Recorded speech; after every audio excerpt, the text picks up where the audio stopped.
Seigneur, parce que tu es le Dieu vivant et vrai, le Dieu tout-puissant. Ta parole, elle est bénie déjà.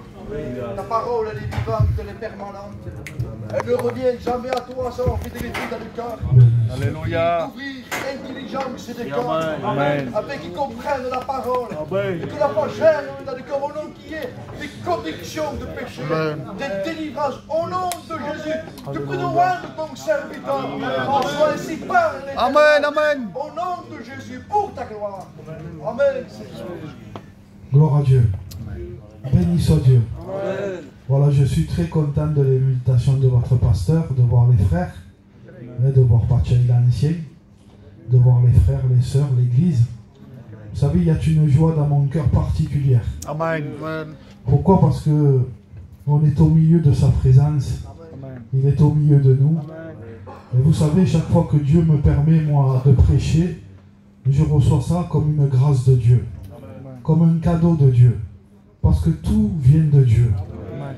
Et vous savez, il y a 2-3 jours, le Saint-Esprit mettait dans mon cœur quelque chose. Et je ne veux pas le dire avec un esprit de supériorité, mais j'aimerais vous le dire de tout mon cœur. Que je suis venu avec un mot de Dieu. Amen. Parce que Dieu tourmentait mon cœur dans un message ce soir. Parce qu'il veut bénir. Et vous savez, j'aimerais lire un premier verset et après aller dans une histoire dans la Bible qui va se trouver dans l'évangile de Luc au chapitre 15 au verset 11. Mais d'abord, j'aimerais vous lire un verset qui est dans Jérémie au chapitre 14 et au verset 17. Il va dire, dis-leur cette parole. Et ce soir, je ne suis pas venu avec ma propre autorité et ma propre parole, mais je suis venu avec un mot de Dieu. Je suis venu avec la Bible, avec la parole de Dieu, parce que Dieu veut te parler particulièrement ce soir. Gloire à Dieu. Et il va dire, les larmes coulent de mes yeux nuit et jour, et elles ne s'arrêtent pas. Vous savez, ici, c'est le cœur de Dieu qui est touché. Le cœur de Dieu est tellement touché que la Bible va dire que ses larmes coulent nuit et jour et qu'elles ne s'arrêtent pas. Vous savez, on l'a tous vécu quand vous perdez quelqu'un, quand vous en avez quelqu'un qui est loin de vous, qui n'est plus proche de vous. Il y a des larmes qui viennent couler de nos yeux. Pourquoi? Parce qu'on a été touché en plein cœur. On a été touché dans nos sentiments, dans notre amour qu'on avait pour la personne. Et je vous promets que quand vous perdez quelqu'un et que vous n'avez plus quelqu'un qui est proche de vous, ce n'est pas des larmes qui coulent, mais c'est des larmes de sanglots. On a pleuré avec des larmes de sanglots, on sait ce que c'est de pleurer.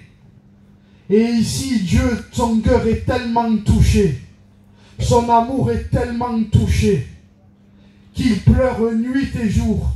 Et ses larmes ne s'arrêtent pas. Mais pourquoi? Parce que dans l'évangile de Luc au chapitre 15 au verset 11, la Bible va parler d'un fils perdu.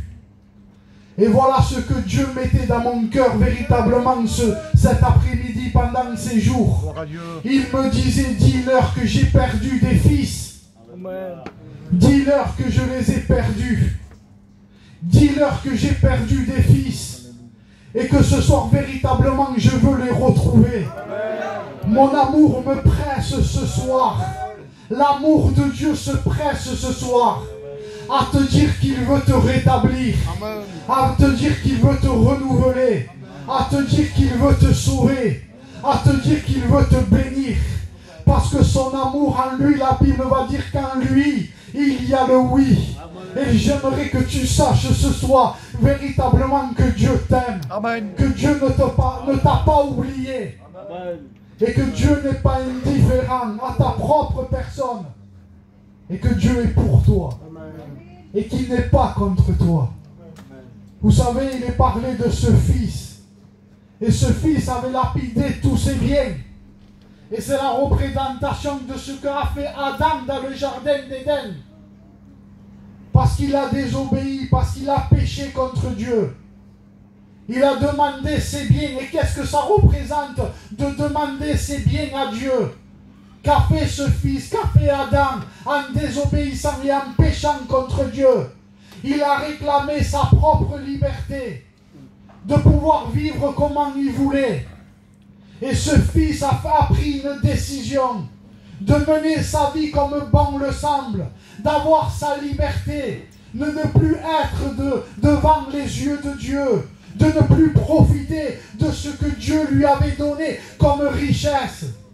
Et ce soir, ce que Dieu te dit, c'est qu'il a perdu des fils et que ces fils sont lapidés volontairement. Parce que Adam a péché volontairement, ce fils a péché volontairement. Et j'aimerais que tu comprennes ce soir qu'on a péché, l'homme a péché volontairement contre Dieu. Pourquoi? Parce qu'il n'a plus voulu vivre avec Dieu. Et la Bible nous fait voir qu'il avait lapidé tous ses biens, qu'il était parti pour un pays lointain. Et j'aimerais que vous compreniez ce soir que tu es parti loin de la maison de Dieu. Tu as quitté volontairement la maison de Dieu. Tu as lapidé tous tes biens. Tu es parti pour une terre lointaine. Et quand l'homme a désobéi, a péché contre Dieu, il est parti dans une terre maudite. La terre, Dieu l'a maudit. Et j'aimerais que tu comprennes que vivre sur la terre sans Dieu, cette terre n'a aucune valeur. Elle n'a qu'une seule valeur, cette terre. Aujourd'hui, c'est de vivre avec Dieu sur cette terre. Et j'aimerais que tu le saches et que tu le ressaches ce soir, que cette terre a été maudite et qu'elle n'a rien à t'apporter. Amen. Qu'elle va t'apporter que soucis, que tracas. C'est vrai. Parce que la Bible va être claire. Angoisse et tribulation pour chaque âme qui pêche. Voilà ce que la terre va t'amener. Va t'amener dans l'angoisse, la dépression, les pensées de suicide. Parce que j'aimerais te dire que tu es sur une terre qui ne t'appartient pas. Elle est à un propriétaire qui t'a voulu, qui t'a volé et qui te réclame. Mais j'aimerais te dire que ce soir, il y a une solution pour ta vie. Amen. Il y a encore l'amour de Dieu. Il y a encore la porte de la grâce qui est ouverte pour ta vie. Et il y a un moyen de récupération ce soir. Il veut te jeter une bouée de sauvetage. Voilà ce que c'est le véritable évangile. L'évangile est un plan pour sauver les hommes. Et la Bible dit que Jésus est venu. Et je bénis Dieu de tout mon cœur parce qu'il est venu sur la terre pour te sauver, pour venir te récupérer, parce qu'il aime ta vie, parce qu'il n'est pas insensible à ce que tu passes, à ce que tu vis, dans la souffrance que tu es en train de passer. Et la Bible dit qu'il était parti pour un pays lointain et qu'il avait dissipé tous ses biens. Et que cette personne un jour a senti que dès qu'il avait tout gaspillé, il a senti une famine. Et j'aimerais te dire que dans ta vie, il y a une famine. J'aimerais te dire qu'il y a un vide dans ton cœur. Tu peux commettre encore des péchés. Je sais que tu es allé loin dans le péché. Mais aujourd'hui, tu te trouves dans le péché avec une famine. Avec un vide dans ton cœur. Aujourd'hui, tu ne prends plus plaisir à ton péché, à faire ce que tu faisais. Tu prenais du plaisir au début à pécher, à aller dans le plaisir, à aller dans la débauche. Voilà comment le Fils, voilà comment l'humanité a gaspillé tous les dons de Dieu, tout ce que Dieu lui avait donné à Adam. Voilà où il a gaspillé, dans le plaisir, dans la débauche, dans les choses impures. Et Dieu aimerait ce soir que tu comprennes véritablement que tu es dans une famine spirituelle. La Bible va dire l'Esprit du Seigneur m'a oint pour annoncer une bonne nouvelle aux pauvres. Et j'aimerais te dire que sans Dieu, tu es dans une famine spirituelle et que tu es pauvre. Le mot pauvre dans la Bible ne veut pas dire comme quelqu'un de pauvre dans la vie courante. Mais le mot pauvre va dire une signification spirituelle. Et va dire le mot pauvre, c'est être privé de richesse spirituelle. Voilà ce que le péché a fait. Le péché t'a privé des plus grandes richesses parce que Dieu a tellement aimé le monde qu'il a donné son Fils pour qu'on reçoive le plus grand des cadeaux, qu'on reçoive le salut, qu'on reçoive la paix, qu'on reçoive la joie. Et Dieu a fait un plan à son Fils. Il nous a bénis de toutes sortes de bénédictions spirituelles dans les hauts, dans les lieux célestes. Et il aimerait te faire comprendre que le diable est arrivé à avoir Adam. Il a fait un troc avec lui. Il lui a donné les choses de la terre contre les choses qu'il avait reçues du ciel. Et il faut que tu comprennes véritablement que Dieu a des richesses pour ta vie. Que Dieu a fait un plan à son Fils pour te bénir ce soir de toute bénédiction spirituelle. Et ce qu'il veut ce soir, c'est que tu reviennes à la maison. Ce qu'il veut ce soir, c'est que tu viennes parce qu'il y a des bénédictions, parce que le ciel est ouvert, parce que la grâce est encore ici. Et le cadeau de Dieu ce soir veut te démontrer qu'il t'aime parce que tu ne le mérites pas.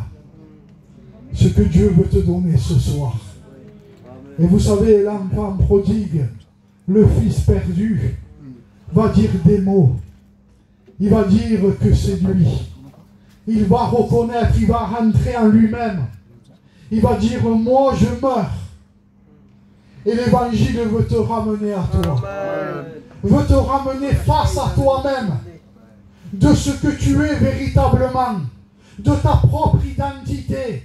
Parce que le diable aujourd'hui nous cache et nous ment et nous prend comme Naaman. De nous faire croire qu'on est un bon gitan. De nous faire croire qu'on est une bonne personne. Mais en vérité, le diable nous trompe sur notre propre identité. Et le Seigneur aimerait te ramener à toi-même pour que tu te voyes véritablement ce soir au miroir de l'Évangile. Et le Seigneur aimerait te faire voir qui tu es véritablement. Et la Bible va dire qu'on est des pécheurs et qu'on est privé de la gloire de Dieu. Voilà notre propre identité. Et il va dire maintenant moi parce que l'Évangile veut te faire comprendre que le salut est personnel. Il veut te ramener à toi-même. Il va dire je meurs. Et combien tu as fait mourir à l'intérieur de ton cœur, à l'intérieur de ton esprit. Tu as fait mourir volontairement ce que Dieu avait mis en toi. Dieu avait mis la vie. Et toi, par ta décision, tu l'as fait mourir. Tu as fait mourir à l'intérieur de toi cet amour que tu avais pour ta femme, pour tes enfants. Parce que j'aimerais te dire que le péché est une bête féroce qui veut anéantir, qui veut tuer et qui veut dévorer tout ce que le diable veut mettre à l'intérieur de toi. Et ce soir, Dieu veut que tu rentres en toi-même. Le Fils a fait quelque chose de magnifique dans sa pauvreté, dans sa famine, dans son cœur qui était vide, a fait une seule chose. Et ce soir, le Saint-Esprit t'appelle à une seule chose. C'est à rentrer en toi-même, à écouter la parole de Dieu, à ouvrir ton cœur et de te faire comprendre ce soir que tu as besoin de revenir dans la maison du Père. Parce que j'aimerais te dire qu'il t'attend. Comme il attendait le Fils qui était perdu. Ce soir, il t'attend.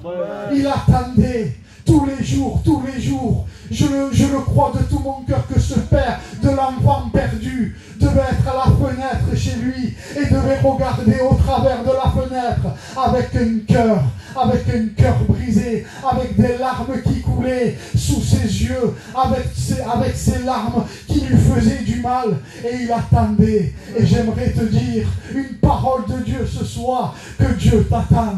Que Dieu t'attend dans son amour. Il aurait la possibilité, la longanimité de Dieu. Qu'est-ce que c'est? C'est qu'il a le pouvoir d'arrêter sa patience.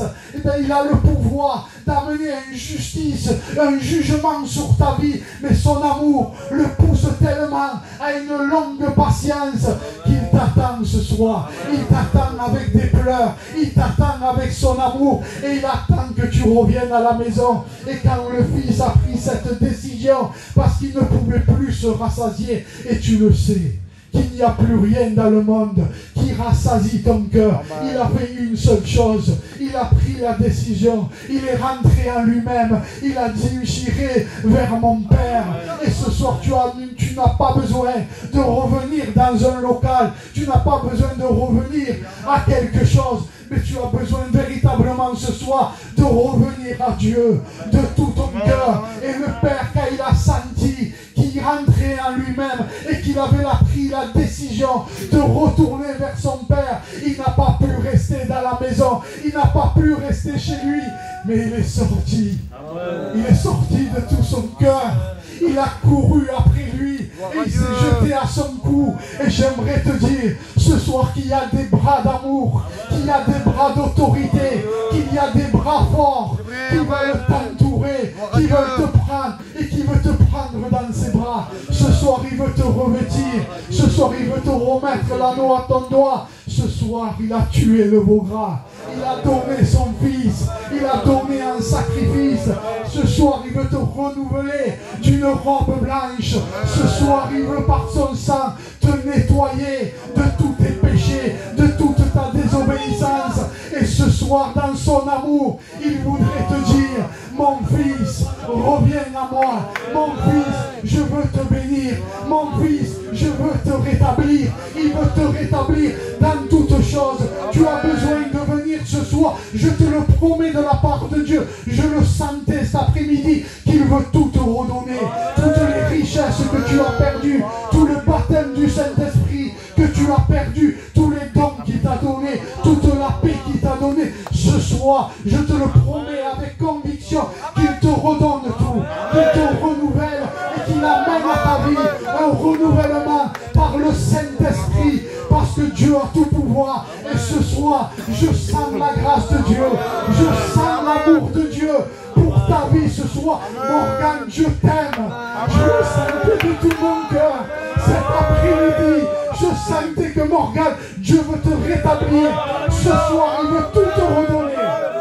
Je le sentais de tout mon cœur. Je sentais une conviction qui était forte de la part de Dieu. Que Dieu veut tout te redonner, Morgane. Que Dieu t'aime et qu'il veut bénir tous ceux qui sont ici et qu'il veut les renouveler. Des fois, on n'est plus, des fois on est parti loin de la maison de Dieu, mais des fois on est comme l'autre fils. On est dans la maison, mais en vérité on n'y est plus. Et ce soir, Dieu appelle les rétrogrades. Tous les rétrogrades. Vous savez, le plus jeune a fait quelque chose. Il s'est déclaré, lui, qu'il était rétrograde. Mais il y en a à l'intérieur de l'église qui sont rétrogrades au black et qui ne l'ont pas signalé. Et ce soir, ce qu'il veut, c'est bénir l'église d'Arles. Je vous promets que son amour ce soir n'a pas de limite pour ta vie.